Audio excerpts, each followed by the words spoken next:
এতদিন কোর্টের বিরুদ্ধে কাজ করেছেন, কোর্টে কোনো নির্দেশ মানেননি, এখন বাঁচার জন্য কোর্টের কাছে যাচ্ছেন। এটা আমরা সবাই জানি। কোনো ব্যাপারে সাময়িক কোনো হয়তো কোর্ট একটুখানি দিতে পারে সুবিধা, কিন্তু তার মানে এই নয় যে কোর্টের তদন্তে আপনি বাধা দেবেন, আইনের তদন্তে বাধা দেবেন আর তারপরে কোর্ট আপনাকে বাঁচাবে। এটা হয় না। আর এরকম বহু লোক করেছেন। এই আগের নেতারা দেখুন না, কেউ হসপিটালে ভর্তি হচ্ছে, কেউ অন্য কিছু দেখাতো, তিনি তো নিজের নোটিশও নেননি, সিআইডির লোককে দিয়ে পাঠিয়েছেন। সহযোগিতা কিসের? আজকে সিআইডিকে বাড়ির গেট ভেঙে ঢুকতে হচ্ছে বাড়িতে, তো সহযোগিতা নাকি এটা? বাকিটা কোর্টই দেখবে।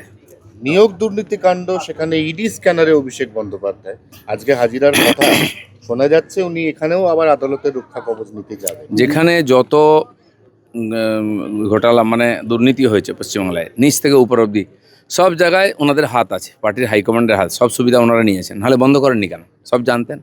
নেতারা দিনের পর দিন জেলে যাচ্ছে, ওনারা চুপ আছেন, পার্টি থেকেও বহিষ্কার করেননি। তো সেই জন্য সমর্থন তো ছিলই সব জায়গায়। যেমন যেমন তথ্য আসবে, আইন সেরকমভাবে এগোবে।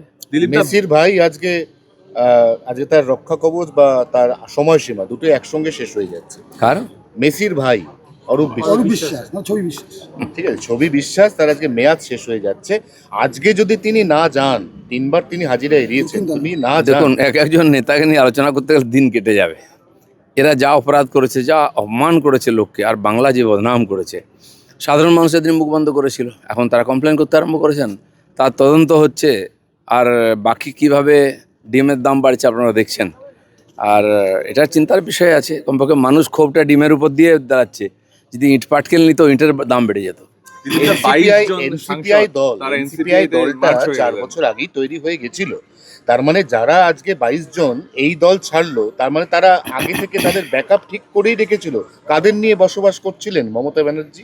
পশ্চিমবাংলায় যে যা করছিল খালি বাধ্য হয়ে করছে, দুজন ছাড়া। এখন বোঝা যাচ্ছে সবাই বাগী হয়ে যাচ্ছে।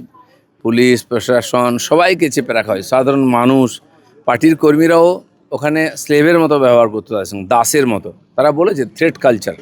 থ্রেট তো সবচেয়ে বেশি কালচার টিএমসিতে ছিল, থ্রেটের সামনে ছিল। এখন ছিল কি ছিল না জানি না, কিন্তু যারা থ্রেটের সঙ্গে থেকে দুর্নীতি করে তারা তো ছাড়া পাবে না। বাকি তাদের অধিকার আছে, জনগণ তাদের জিতিয়েছে, তারা স্বাধীনভাবে রাজনীতি করুন, পার্টি করুন, সেই অধিকার আমাদের সংবিধান দিয়েছে সবাইকে। ভারতবর্ষের রাজনীতির ইতিহাসে জাহাঙ্গীর খান হচ্ছেন একমাত্র প্রার্থী যিনি ভোটের পর, ফল ঘোষণার পর প্রতিদিন রোড শো করছেন।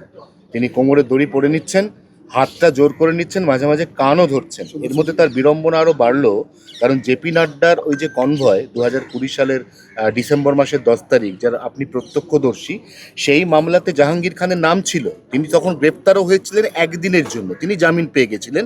কেসটা রিওপেন হচ্ছে। এরকম বহু কেস আছে, রিওপেন হবে।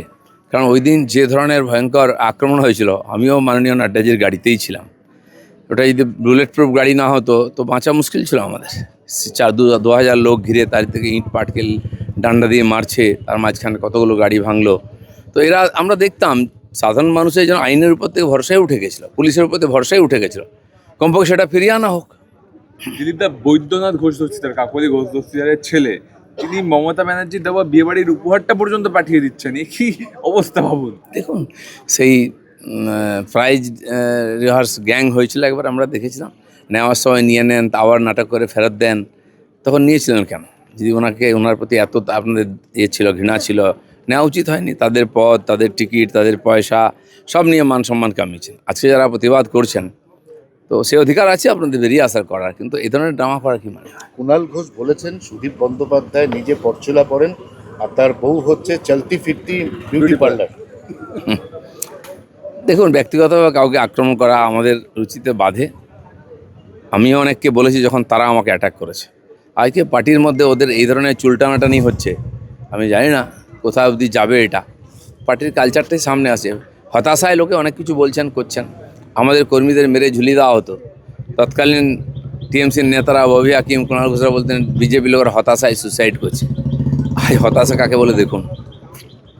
তৃণমূলের অন্দরের বৈঠক, আমি জানি আপনি অন্দরের বৈঠক নিয়ে কথা বলবেন না, তবু অভিষেক বন্দ্যোপাধ্যায় আর কুণাল ঘোষের মধ্যে বারবার ঝগড়া লেগে যাচ্ছে। আমি জানি না কেন ঝগড়া হচ্ছে, কার সঙ্গে ঝগড়া। দুজনেই মহামন্ত্রী। আমরা এর আগে পার্থবাবু কুণালবাবুর ঝগড়াও দেখেছি, কল্যাণবাবুর সঙ্গে অন্যান্যদের এমপিদের সঙ্গে ঝগড়া দেখেছি। এটাই বোধহয় ওই পার্টির কালচার, ঝগড়া করা, গালাগালি করা।